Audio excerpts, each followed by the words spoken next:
Assalamualaikum warahmatullahi wabarakatuh. Yang sama-sama kita hormati Bapak Kepala SMA N1 Bukit Sendi, yang sama-sama kita hormati Bapak Yatri Anova MPD selaku CGP Angkatan 9 Kabupaten Solo, yang kami hormati Bapak Ibu Majelis Guru beserta diseminasi penerapan budaya positif. Alhamdulillahirrahmanirrahim, hari ini kita dikumpulkan bersama di ruang serbaguna SMA 1 Bukit Tinggi untuk sama-sama mengikuti kegiatan diseminasi penerapan pengalaman budaya positif yang nantinya akan disampaikan oleh Bapak Yatri Anova MPD. Tapi sebelumnya mari kita buka dan kita mulai acara ini dengan mengucapkan basmalah.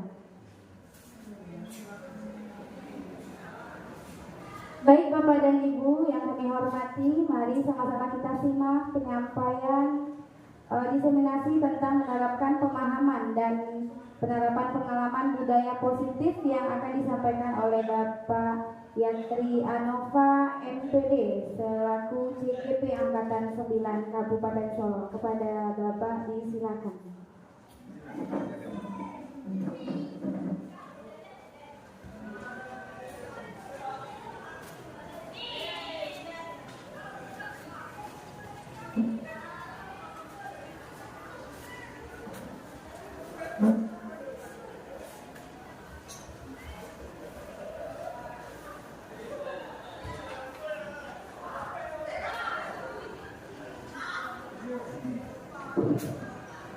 Assalamualaikum warahmatullahi wabarakatuh.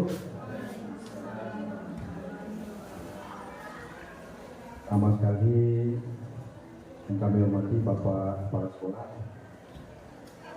dan selanjutnya kepada rekan-rekan Bapak Ibu Guru yang hadir hari ini yang sangat kami muliakan. Pertama-tama marilah kita mengucapkan puji syukur kita kehadiran Allah SWT, di mana pada hari ini sesuai dengan yang kita rencanakan, kita akan menampilkan presentasi tentang bagaimana menerapkan pemahaman dan penerapan pengalaman tentang budaya positif di SMA 1 Bukit Tinggi.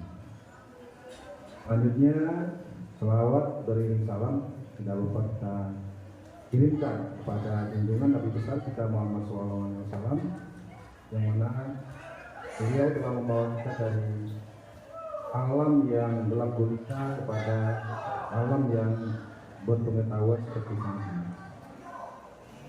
Baiklah, untuk hari ini saya akan mencoba membawakan presentasi tentang budaya positif di SMA 1 Bukit Tinggi.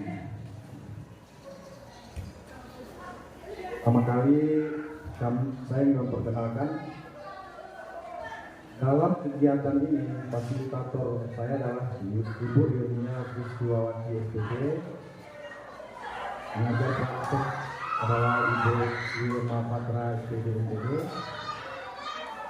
didukung oleh Bapak Kepala Sekolah Pak Firdaus SPD NN, dan saya sendiri Yatri Anova SPD NPD selaku calon guru penggerak angkatan 9.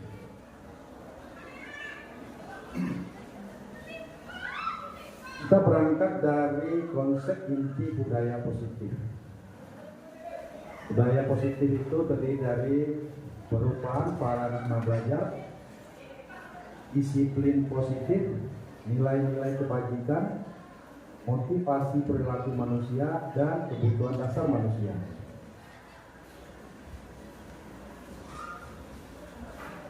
Pembelajaran dengan paradigma baru. Pembelajaran ini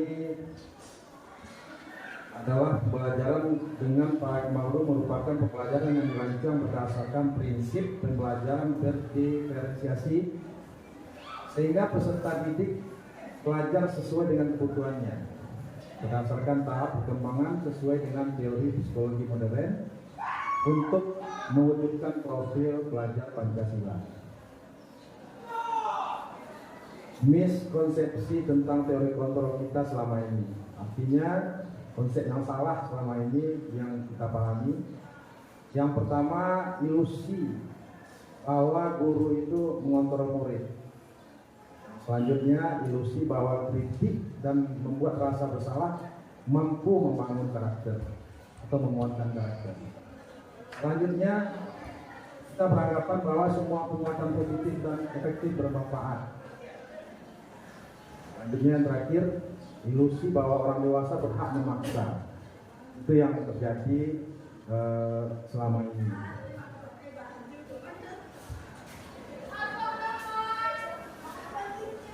Dalam kurikulum Merdeka itu kita mengubah paradigma stimulus respon ke pendekatan teori kontrol, di mana stimulus respon selama ini realitas atau kebutuhan kita sama, kita menganggap kebutuhan kita sama. Dalam teori kontrol, bahwa kebutuhan kita itu sebenarnya berbeda. Semua orang melihat hal yang sama. Sementara dari teori kontrol, setiap orang memiliki gambaran yang berbeda. Kita mencoba mengubah orang agar berpandangan sama dengan kita. Akan di teori kontrol, kita berusaha memahami pandangan orang lain tentang dunia. Perilaku buruk dilihat sebagai suatu kesalahan. Sementara di teori kontrol, semua perilaku memiliki tujuan. Setiap orang melakukan kesalahan pasti ada tujuannya. Hanya orang lain bisa mengontrol saya. Sementara di teori kontrol, hanya Anda yang bisa mengontrol diri Anda sendiri. Artinya kembali kepada diri kita sendiri. Saya bisa mengontrol orang lain. Dalam teori kontrol, Anda tidak bisa mengontrol orang lain. Selanjutnya, pemaksaan ada pada saat rujukan gagal. Artinya kita selama ini memaksa orang setelah kita tidak berhasil membujuknya. Kita dipaksa lagi kan? Sementara di teori kontrol, kolaborasi dan konsensus menciptakan pilihan-pilihan baru. Artinya banyak pilihan yang bisa kita lakukan untuk mengatasi suatu masalah. Model berpikir menang dan kalah. Artinya selama ini kita hanya fokus pada kemenangan dan kekalahan. Sementara di teori kontrol, model berpikir menang dan menang. Itu teorinya.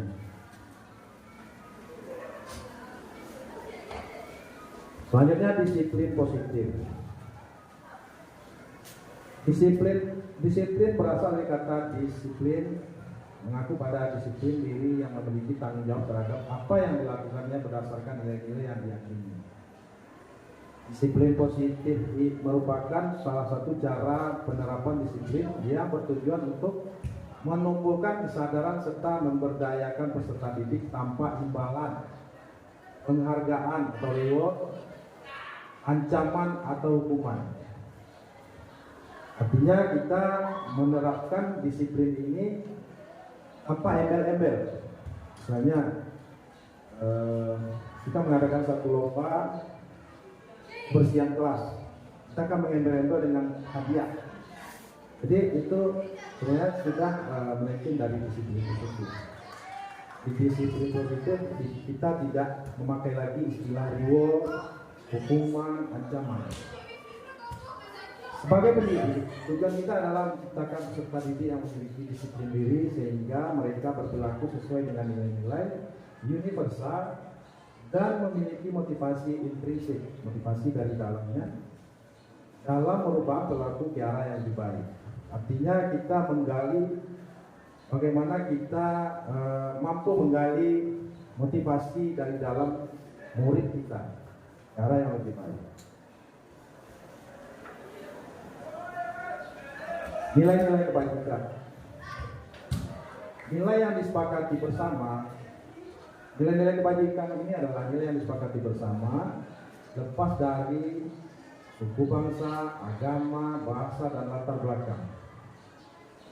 Contoh nilai kebajikan di institusi dan organisasi: profil pelajar Pancasila, beriman dan bertakwa pada Tuhan Yang Maha Esa dan berakhlak mulia, berkebinekaan global, bergotong royong, mandiri, kreatif, dan bernalar kritis.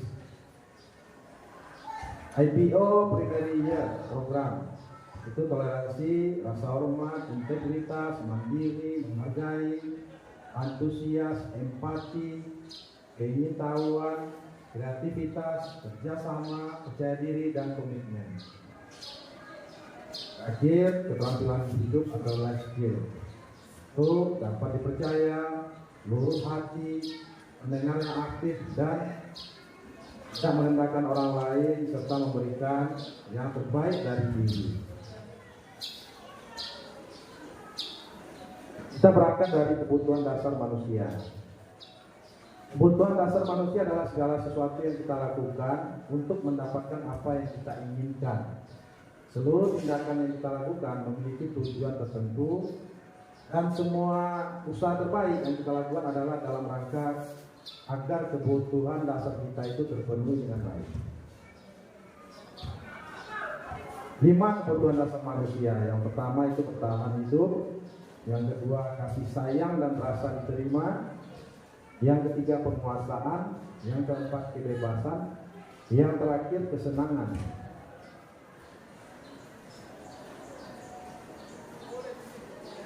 Motivasi perilaku manusia. Pertama, untuk menghindari ketidaknyamanan atau hukuman. Selanjutnya, untuk mendapatkan imbalan atau penghargaan dari orang lain. Yang terakhir, untuk menjadi orang yang mereka inginkan dan menghargai diri sendiri dengan nilai-nilai yang mereka percaya. Ini yang kita harapkan nanti.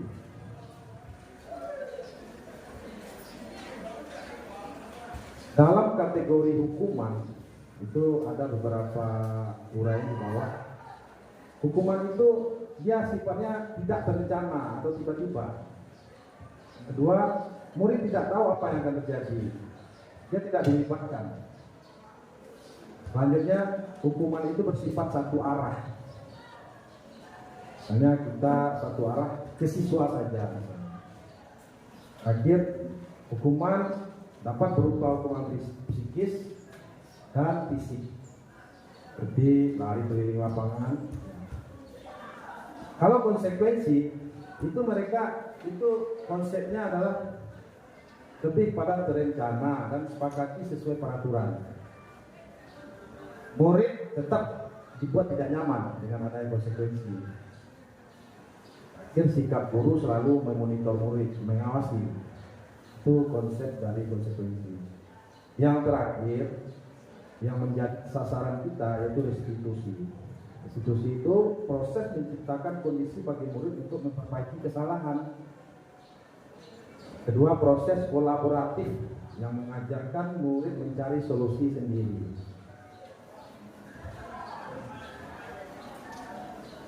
Lima, posisi kontrol guru, itu penghukum, membuat rasa bersalah, teman, pemantau, dan terakhir manajer. Kita contohkan penerapan posisi kontrol guru dalam kasus, misalnya kasusnya siswa tidak memakai atribut lengkap saat upacara bendera. Dalam posisi penghukum, kita melakukan hukuman terhadap siswa itu hormat selama 1 jam pelajaran. Dalam posisi kontrol kita sebagai pemberi rasa bersalah, kita akan menyatakan berapa kali sudah Bapak beritahu, kamu selalu mengecewakan Bapak. Artinya kita memberikan rasa bersalah kepada anak. Dalam posisi kontrol kita sebagai teman, kita menyatakan, ayo dong ikuti aturan sekolah, tolong bantu Bapak ya, sekali ini saja. Ya sudah, tidak apa-apa, lain kali jangan buat lagi ya. Jadi kita memposisikan diri sebagai teman dari siswa. Artinya kita menyentuh hatinya. Terakhir, selanjutnya pemantau, kita akan menyatakan, kamu sudah melanggar peraturan sekolah. Kamu tahu konsekuensinya. Setelah ini kamu beli atribut di kopsis dan jangan ulangi lagi. Itu pemantau posisinya. Terakhir, posisi manajer. Ini yang kita harapkan. Kita akan menyatakan kepada anak, apa kamu tahu kesalahanmu? Kira-kira bagaimana kalau kamu memperbaiki kesalahanmu? Artinya kita menggali dari anak bagaimana dia menyelesaikan masalah yang ada. Sekarang dari pernyataan ini mungkin saya ingin tanya kepada Bapak Ibu ya. Dari kalimat saya kecewa sekali dengan kamu, kira-kira kita berada di posisi kontrol apa itu? Ya, jangan takut salah ya. Silakan Pak Albi ingin. Terima kasih Pak. Dari 5 posisi kontrol dulu tadi, kalau kalimat begini saya kecewa sekali dengan kamu. Ini dia masuk kepada pemberi rasa bersalah. Jadi kita mencap kepada siswa bahwasanya dia yang bersalah gitu Pak. Ini bukan memberikan hukuman, tapi dia lebih mengatakan bahwasanya anak yang bermasalah gitu, anak yang punya masalah. Terima kasih. Terima kasih Pak Aldi. Berarti betul kata Pak Aldi. Kita dengan kalimat ini saya kecewa sekali dengan kamu. Kita memberikan rasa bersalah kepada siswa. Terima kasih Pak Aldi. Selanjutnya, kamu tidak pernah benar melakukannya. Kira-kira kita berada di posisi kontrol apa ini? Apakah teman, penghukum, manajer, atau pemantau? Silakan kalau ada yang mau berpendapat. Kamu tidak pernah benar melakukannya. Artinya kita selalu dalam catatan memori kita, anak yang satu ini selalu salah. Gitu. Apa yang dilakukannya selalu salah. Kira-kira dia berada di posisi kita berada di posisi kontrol apa dengan menyatakan kalimat seperti ini? Mungkin Bu Dara mungkin? Tak apa-apa saya.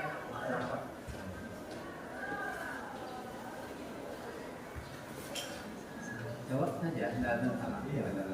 Baik Pak, terima kasih Pak. Kalau kalimat kami tidak pernah melakukannya, kalau menurut saya posisi kontrolnya yaitu pemantau mungkin Pak.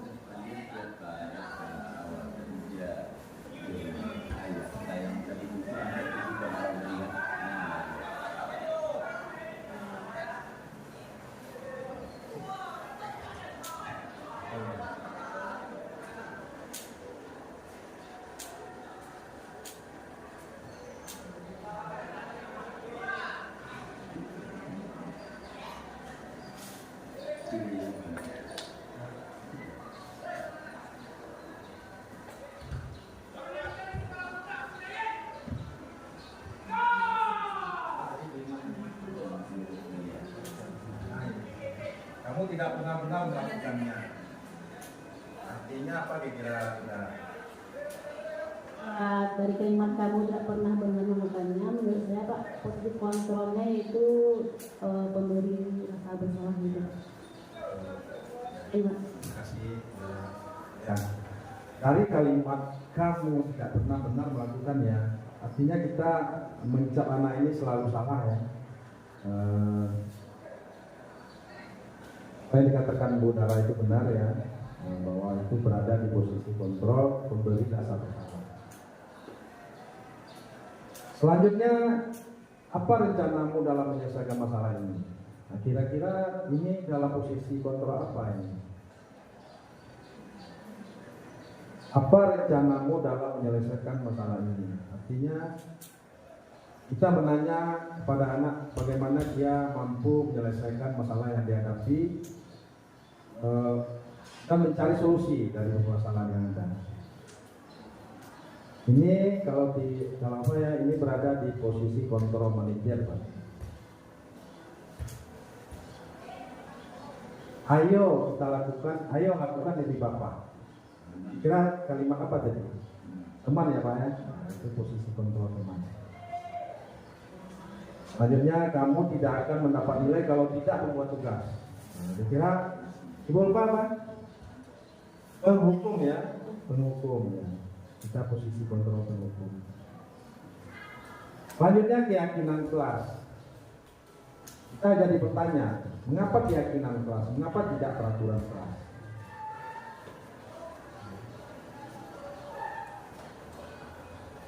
Itu ada slide dalam kemarin saya mencoba di lokal di lokal F4 saya mencoba untuk melakukan pembentukan keyakinan kelas melalui kertas sticky note. Jadi masing-masing siswa sebanyak berapa orang itu ditulis apa yang mereka sepakati di lokal. Misalnya datang pagi jam 7.15 masuk misalnya kan. Nah, mereka tulis di situ. Berarti itu suatu keyakinan kelas, bukan aturan kelas lagi, karena mereka yakin dengan menulis itu apa yang mereka tulis itu bisa mereka yakini dan ada konsekuensi kalau mereka tidak melakukannya. So, jadi lahir dari mereka sendiri, mereka yang tulis, mereka yang sepakati kalau bagusnya dikawal oleh walasnya. Jadi keyakinan kelas itu bagusnya memang dikawal oleh walas dan disepakati. Kalau bisa ditandatangan sama-sama, jadi sama-sama diterapkan. Ini langkah pembentukan keyakinan kelas. Keyakinan kelas itu bersifat abstrak, berupa pernyataan universal, dibuat dalam pernyataan positif. Artinya tidak ada embel-embel mengancam misalnya. Sedikit saja dan mudah diingat. Jadi kalimatnya simple dan tidak terlalu panjang, sesuai dengan kondisi kelas dan sekolah. Tapi kita sesuaikan dengan kondisi yang ada sehingga mudah diterapkan. Jadi di saat kita membuat keyakinan kelas, misalnya kita datang jam 7.15 Pak, sepakati keyakinan kelasnya. Sementara mungkin anak ada yang jauh tinggalnya Pak. Jadi perlu nanti di keyakinan kelas kita gali lagi dari permasalahan dari anak ini. Kira bisa tidak mereka ini 7.15 sudah di sekolah, itu keyakinan kelas. Terakhir semua warga sekolah atau kelas itu dilibatkan dalam pembuatan keyakinan kelas seperti yang sudah saya lakukan kemarin itu di lokal 4. Lanjut kita ke segitiga restitusi. Segitiga restitusi ini adalah suatu proses dialog yang dilakukan oleh guru agar dapat menghasilkan murid yang mandiri dan bertanggung jawab. Yang pertama, segitiga restitusi itu adalah menstabilkan identitas. Yang kedua, validasi tindakan yang salah. Selanjutnya adalah menanyakan keyakinan.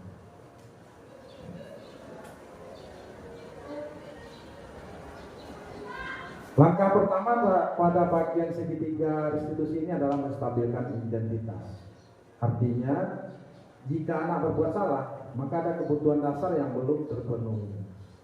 Bagian dasar segitiga restitusi memiliki tujuan untuk mengubah orang yang gagal karena telah berbuat salah menjadi orang yang sukses.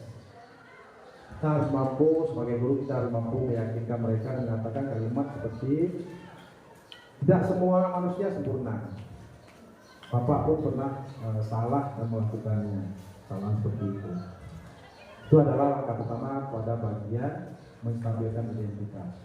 Selanjutnya langkah kedua adalah validasi tindakan yang salah. Konsep langkah kedua adalah kita harus memahami bahwa kebutuhan dasar yang mendasari tindakan anak tersebut berbuat kesalahan. Kita menggali kenapa anak ini melakukan kesalahan. Menurut teori kontrol, semua tindakan manusia, baik atau buruk, pasti ada alasan, maksud, tujuan tertentu. Langkah selanjutnya adalah yang terakhir, menanyakan keyakinan. Teori kontrol menyatakan bahwa pada dasarnya kita termotivasi secara internal. Ketika langkah 1 tadi dan 2 sukses dilakukan, maka anak akan siap untuk dihubungkan dengan nilai-nilai yang dipercayai dan berpindah menjadi orang yang dia inginkan. Penting bertanya pada anak tentang bagaimana kehidupan nanti yang dia inginkan. Ketika mereka menemukan gambaran masa depannya, guru dapat membantu untuk tetap fokus pada gambarannya. Itulah tampilan presentasi saya tentang penerapan budaya positif di sekolah. Selanjutnya untuk lebih menguatkan tentang presentasi tadi, saya akan menampilkan satu video bagaimana penerapan segitiga restitusi yang sudah kita coba paparkan tadi. Silakan Bapak Ibu disaksikan.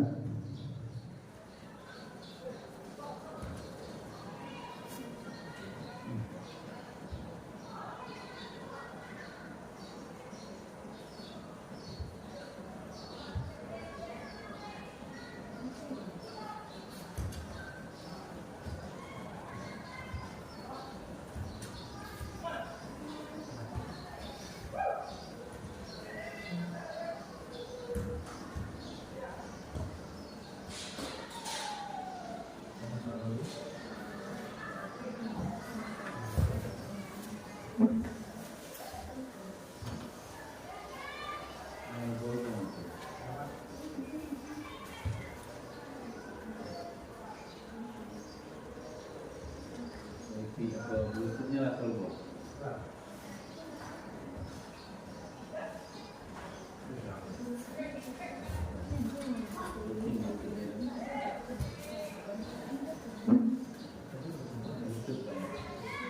Itu cuma hanya yang tadi yang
Salam dan bahagia Ibu dan Bapak Guru hebat.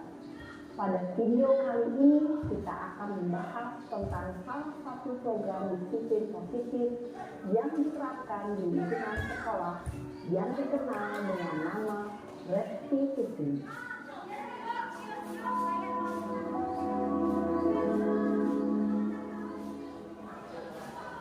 Restitusi dikembangkan oleh pakar pendidikan David Boston, berlandaskan pada teori kontrol Dr. William Glasser. Segitiga restitusi adalah suatu proses dialog yang dijalankan oleh guru atau orang tua agar dapat menghasilkan murid yang mandiri dan bertanggung jawab. Pada saat guru di posisi manajer, aspek yang dikembangkan pada murid adalah motivasi intrinsik, sehingga penanaman nilai-nilai kebajikan dapat tumbuh dan berkembang menjadi suatu kebiasaan positif yang akhirnya membentuk karakter hidup. Proses dialog ini terdiri dari 3 langkah yang digambarkan pada ketiga sisi pada segitiga restitusi. Sisi pertama adalah menstabilkan identitas. Sisi yang kedua adalah validasi tindakan yang salah. Dan sisi yang ketiga adalah menanyakan keyakinan.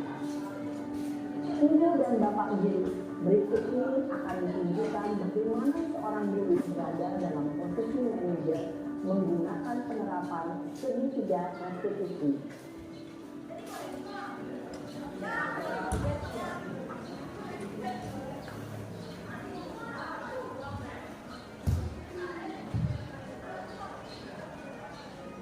Siang Sarah, Ya Pak, sudah lama nggak ketemu Sarah? Kenapa hari ini ada di sini? kesel Pak, kesel banget. Masa aku dikatain tukang fitnah Pak? Ya aku marah lah. Aku balik katain Eka di depan kelas. Kesel banget. Oh begitu. Ya pasti kamu marah dan kesal. Bapak juga akan marah apabila ada yang menuduh Bapak seperti itu. Kemudian pada saat itu kamu mau melakukan apa? Ya saya langsung ngatain Eka lah Pak. So banget, saya bentak-bentak dia depan teman-teman lain. Oh begitu. Pasti kamu melakukan seperti itu karena suatu alasan tertentu bukan? Iyalah, maksud saya diam saja Pak. Ya saya bela diri lah. Maksud saya dituduh tukang fitnah. Ya wajar lah. Mempertahankan harga diri itu sesuatu yang penting buat kamu. Untung kamu tidak bergegabah lagi. Hanya membentak-bentak. Iya Pak. Bapak Yatri Anova PJ yang telah menyampaikan kepada kita tentang diseminasi bagaimana kita nanti bisa menerapkannya di kelas kepada anak didik kita. Kemudian kita mintakan juga kepada Bapak Kepala Sekolah untuk memberikan tanggapan dan juga masukan atas diseminasi yang sudah disampaikan oleh Bapak Yatri Anova. Kepada Bapak Firdaus SPDML kita silakan. Makasih Bu Reza. Kita berikan aplaus dulu untuk Pak Yat. Luar biasa Pak Yat. Yang Pak Yat sampaikan ini adalah sangat terpakai di sekolah kita sebenarnya, apalagi saat ini. Jadi kalau Pak Yat nanti ya saya berharap bisa ini kita sampaikan kepada seluruh guru kita. Dan kemudian yang kedua Pak Yat, ini kan selalu saya dengung-dengungkan waktu rapat. Waktu rapat kan sering saya sampaikan bahwa kalau Bapak Ibu pelajari tentang disiplin positif, segitiga restitusi, ya gitu ya. Nah, jadi saya pertama apresiasi dengan apa yang telah Pak Yat lakukan, ya. Setidaknya apa yang hari ini Pak Yat lakukan itu telah mengimbaskan ilmu, pemahaman, ya, pengalaman terhadap teman-teman guru yang lain. Dan yang penting di sini sesuai dengan program daripada guru penggerak itu yang dengan alur merdekanya itu Pak Yat memang harus mulai dari diri kita. Jadi oleh sebab itu pada kesempatan ini saya apresiasi dengan apa yang telah Pak Yat lakukan. Yang kedua, kita lihat apa yang disampaikan tadi dari struktur materinya itu sudah dapat kita mendapat pemahaman yang jelas, ya, berkaitan dengan disiplin positif, ya, mulai dari pengertian tadi, kemudian masuklah fungsi kontrol guru. Ternyata kadang guru kita tidak sadar bahwa ada 5 fungsi kontrol kita yang harus kita laksanakan. Tadi telah dipaparkan oleh Pak Yat. Dan yang paling baik tadi adalah manajerial. Jadi, dan juga tadi berkaitan yang terakhir dari segitiga restitusi. Nah, saya ingin memberikan masukan kepada Pak Yat. Yang pertama, secara materi ini sudah bagus. Cuman kita berharap Pak Yat sudah laksanakan ini di PMM. Nah, itu harus kita apakan, dan ini sudah bisa jadi sertifikat nih Pak Yat. Nah, jadi malah kapan perlu kita kalau besok ini kan ada rencana pelaksanaan PMM. Kita angkat ini. Saya dari awal memang sangat respect dengan materi ini. Ya, segitiga restitusi ini, disiplin positif. Jadi begini, Bapak Ibu. Jadi Pak Yat dengan materi ini nanti saya minta pada Pak Yat waktu kita pelaksanaan PMM besok, kita berharap ini kita garap, ya. Lalu kita harapkan semua teman bisa hadir bersama kita. Nanti saya sampaikan kepada tim. Dan kemudian Pak Yat, kita akan coba nanti bersama-sama rumuskan aksi nyatanya. Contoh seperti ini Pak Yat, langkah-langkahnya sudah jelas. Jadi begitu kita bertemu dengan murid kita yang bermasalah atau siswa kita yang bermasalah, ayo kita terapkan, ya. Yang pertama fungsi kontrol kita dulu. Kita tidak sebagai hakim yang menjatuhkan hukuman. Kamu tidak baik, kamu tidak benar, apalagi sampai menyinggung kepada masalah keluarganya. Itu fungsi yang pertama, kan? Nah, kemudian yang kedua fungsinya tadi adalah sebagai pemantau. Ya, kita lihat, berarti kalau sebagai pemantau itu polisi. Maksudnya ini aturan, ini yang dilakukan. sesuai atau tidak. Kalau tidak, kemudian atau menumbuhkan rasa bersalah. Jadi kan, nah rasa bersalah ini yang sering kita lakukan itu. Tidak dibuang jarang gayang. Ya, dah kasihan nam japak pal berikut pak majang apa. Awak berpikir selama ini yang dikatakan Pak Yat tadi, bahwa kita ada kesalahan persepsi selama ini. Dengan dihukum dia akan jerah, ternyata enggak. Dengan dipersalahkan dia akan tumbuh kesadarannya, ternyata malah mungkin berlebih. Ya, apalagi dengan membanding antara aturan dengan sebagai pemantau. Ya, dan yang sudah mendekati arah ke lebih baik adalah sebagai teman.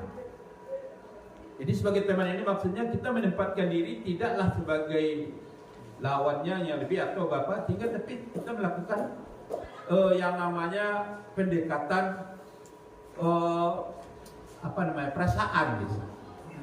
Ya, mungkin sambil memegang pundaknya, kenapa nak kamu lakukan ini? Kan seharusnya kamu harus begini-begini. Nah, itu kalau yang tapi kalau yang manajerial, berarti di sini kita menetapkan diri kita sebagai pengarah dia, sebagai coachingnya, mentornya gitu. Nah, kita seperti tadi kan, awalnya kita lihat, kita jangan menyalahkan, sering kita begitu. Pak sampai begitu tadi. Pak. Kalau bisa kita tidak bicarakan siapa yang mencari, siapa yang salah, siapa yang benar. Itu yang disampaikan tadi. Ini beda tadi dengan yang dua disampaikan Pak Yat tadi. Ya. Kalau kita mencari ini salah, ini benar, ini kalah, ini menang, itu enggak, masih dalam posisi tidak manajerial. Tapi di sini adalah bagaimana kita menang plus gitu. Jadi maksudnya ini, contoh kita misalkan Pak Yat melaksanakan olahraga. Nah, ada anak terlambat. Kalau sebagai fungsi manajerial, Pak Yat harus lakukan apa? Ya. Ditanya, nak, kenapa kamu terlambat? Pak, wak terlambat jago pak. Kan itu alasan anak wak. Pertanyaan berikut, apakah kita katakan loh yang itu makunya tak pagi yang jago? Apakah begitu? Ya, kita tanyakan, gimana? Kenapa kamu kok bisa terlambat bangun? Apakah tidur kamu malam juga atau bagaimana? Jadi keyakinan dirinya kita tanya. Lalu kalau diinterogasi seperti itu, pada akhirnya kita menemukan dan kita yang menunjukkan baku ini sampai jago, talabit jago. Tapi apa? Berdasarkan pertanyaan-pertanyaan kita, awak di mana lo? Baik di rumah pak. Di rumah lalu, lagi ada adik atau apa? Ada tak? Lain pak. Adik kan sekolah. Iya pak, tidak bisa dan tak terjaga dia. Atau mungkin awal lalu jembaran, baku sampai semua itu. Apa yang baik anak mengarahkan kepada nilai-nilai yang menjadi kesepakatan atau nilai-nilai yang baik. Seharusnya anak sekolah bah, itu kan nilai baik. Seharusnya anak sekolah bah, oh lalu itu capek pak. Itu yang harus sekolah. Dan itu yang ditemukan bukan kita yang mengatakan, tapi dia sendiri yang mengatakan. Nah ini ya Pak. Kemudian baru kita geret lagi. Kalau itu tahu salah, apa dulu waktu sekolah aku meritu dulu. Kadang-kadang nak masuk buku lepas itu lah lagi baju meritu dulu. Tapi akhirnya Pak sadar bahwa itu suara tidak betul. Kita membawa ke perasaan itu. Dan pada akhirnya kita tanya keyakinan dirinya. Menurut kamu gimana? Salah enggak? Terlambat datang ke sekolah. Rugi enggak kamu? Iya Pak. Lalu apa yang akan kamu lakukan? Nah. Jadi rentetan ini bagus sekali untuk praktek aksi nyata Pak Yat. Lakukanlah Pak Yat, Bapak Ibu juga yang lain. Dan ini bisa Pak Yat upload di video aksi nyata atau praktik baik. Nah, jadi hal yang telah Pak Yat timbangkan, saya selaku kepala sekolah, kalau Pak Yat butuhkan saya siap untuk membimbing hal-hal seperti ini. Termasuk Roza, ya Bapak Ibu dan lain. Ya karena kita sudah profesi kita seperti ini. Nah, jadi harapan saya ya kepada Pak Yat masukan. Yang pertama, lakukanlah ini kepada teman-teman yang lain. Awalnya memang begitu Payat, sama aja makan kajiannya Payat, tak mau dirancang ya. Lambe-lambe kelilingnya tepi loh. Kok mereka kalah mereka kawan-kawan awak dapat Payat. Sebab misi grup penggerak adalah menggerakkan orang lain. Nah, itu kalau dapat Payat itu menggerakkan kau, walaupun itu mungkin sebagian kecil, tapi sudah upaya yang bagus. Nah, oleh itu Bapak mentantang Payat. Kapan Payat bisa atau sediakan waktu nanti waktu apa Bapak beri kesempatan Payat untuk menyampaikan ini. Kita lakukan. Jadi teman-teman sadar. Saya yakin percaya ada banyak teman yang tahu. Apalagi menonton video seperti tadi kan tergambar sebenarnya. Kalau Bapak Ibu rajin melihat ini PMM ini. Jadi ya. Kemudian dia ada pula langkah-langkah Bapak Ibu lakukan pula terhadap mengatasi permasalahan sudah bagus. Saran saya yang kedua, kalau bisa ya di dalam praktek disiplin positif ini memang memulai dari diri, ya. Payat harus bersemangat dan percaya diri begitu. Kemudian ayo kita tularkan kepada teman pengetahuan Payat ini, sehingga nanti ada hal-hal yang prinsip seperti tadi, fungsi kontrol guru tadi, miskomunikasi kita terhadap hal itu kan sudah ilmu. Lalu bagaimana segitiga restitusi itu dilaksanakan, itu juga ilmu. Nah, kemudian Payat sekarang saya juga yakin dan percaya menginspirasi Roza untuk bisa mengikuti jejak Payat. Ya, Bapak Ibu yang lain yang nasional tidak ada halangan itu. Nah, asal ada bisa bila jadi bisa masuk ke siapa? Apalah PTK lah jadi DP. Tapi belum punya akun belajar ID kan sudah ada. Kan dari sana bisa masuk. Bisa kan? SIMPKB ada. Sudah bisa masuk. Masuk dari sana. Dan sekarang ya saya saja yang sudah tua begini masih bisa saya manfaatkan. Apalagi ini, Payat tadi membuat dengan apa Payat? PowerPoint-nya apa? Bahkan ada kan? Pengulang. Ya, mengolah videonya tadi yang pakai teks Pak. Iya, yang seperti orang video tadi itu dengan tanpa bagus sekali deh. Jadi kalau memang apa itu kan banyak ilmu yang harus kita pelajari. Jadi termasuk strategi mengajar. Itu mungkin masukan sedikit dari saya, dan sekali lagi saya sangat bangga dan bersenang hati dengan kegiatan ini. Walaupun Payat katakan tadi kalau sebut Pak biarlah, enggak, saya harus, karena itu bagian support dari saya terhadap Payat gitu, dan Bapak Ibu yang lain. Dan terima kasih Bapak Ibu yang lain. Mudah-mudahan ilmu ini bisa kita terapkan. Kalau perlu kita diskusikan gitu. Inilah komunitas sebenarnya. Sudah bisa komunitas. Gitu. Kawan banyak majuan. Dan musuhnya banyak. Ya. Sepakat. Makanya kita cari waktu-waktu yang waktu yang lowong, atau mungkin dalam kegiatan ya. Kita sempat begini, kalau kita ingin maju kita harus berkorban salah satu waktu. Nah, kalau enggak, orang-orang yang tidak mau berkorban waktu, dia tidak akan maju karena dia begitu-begitu saja ya, dia aman dengan zonanya itu. Nah, kalau seperti itu kita nggak akan menjadi orang yang luar biasa. Ya. Cuma 1 jam. Ya gitu. Bisa dia Pak. Banyak audiensi. Audiensi. Ya, dan pada komunikasi. Payat kemudian juga bisa saja Payat tak perlu Payat formal seperti itu, tapi bisa dengan teman ditularkan ilmu-ilmu yang Payat peroleh di program guru penggerak. Karena kompetensi guru penggerak itu. Untung saja saya jadi PP, makanya saya tahu. Ya. Terima kasih ya Bapak Ibu dan luar biasa. Demikian, banyak maaf. Assalamualaikum warahmatullahi wabarakatuh.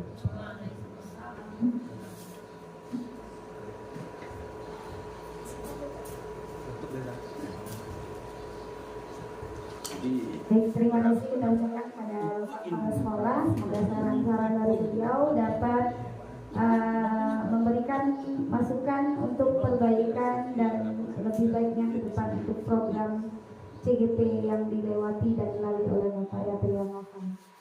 Baik Bapak dan Ibu, kita sudah sampai di penghujung acara diseminasi kita pada hari ini. Kita doakan bersama semoga Pak Yatri Trianova sukses dalam mengikuti kegiatan CGP Angkatan 9 dan bisa lolos, kemudian bisa berbagi ilmu kepada kita bersama. Mari kita tutup kegiatan kita pada pagi ini dengan mengucapkan hamdalah. Terima kasih Bapak dan Ibu atas perhatiannya. Mohon maaf atas segala kekurangan. Saya Desti Meroza undur diri. Assalamualaikum warahmatullahi wabarakatuh. Waalaikumsalam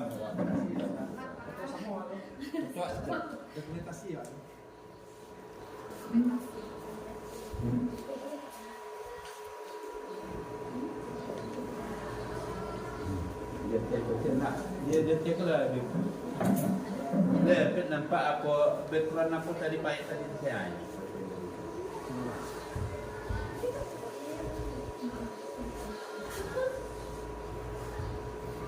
kita